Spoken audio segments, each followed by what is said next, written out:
Ang susunod na mayor natin, Mayor Shani Trillanes.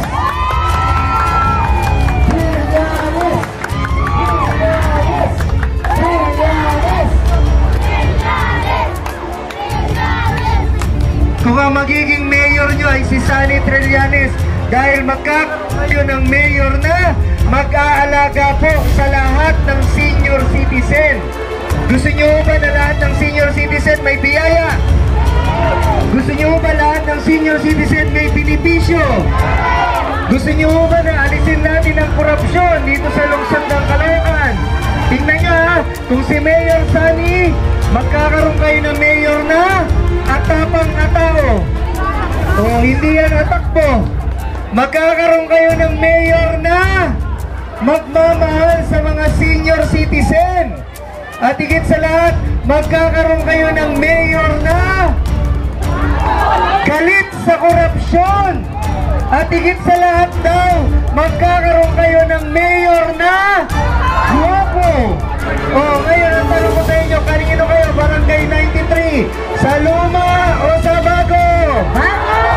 Sa luma o sa guwapo? Guwapo! Kasi kadalasan nga po, nagiging kalakaran dito sa Caloocan, kung sino lang ang kakilala ng tagalista, kung sino lang ang malapit sa kusina, sila lang po ang nagiging prioridad. Hindi ba? Kung Trillanes po ang ating pagtitiwalaan, alam naman, kilala niyo naman ang inyong lingkod, kasi tayo sa korupsyon. So makakaasa po tayo na yung buong pondo ng Caloocan po ay diretso po sa mamamayan ng Caloocan. Bakit po ba si Shani Trillanes ay kinakampanya namin? Simpleng tanong, simpleng sagot. Ito po, tao na ito, kung mapapansin nyo, at siguro naman, kilala nyo naman ang kanyang personalidad, hindi ba? Lumalaban para sa prinsipyo. Nakulong nga para sa pakikipaglaban sa karapatan ng kanyang kapwa. Kung kaya niyang gawin niya sa buong Pilipinas, sigit na may paglalaban niya ang mga taga-Caloocan.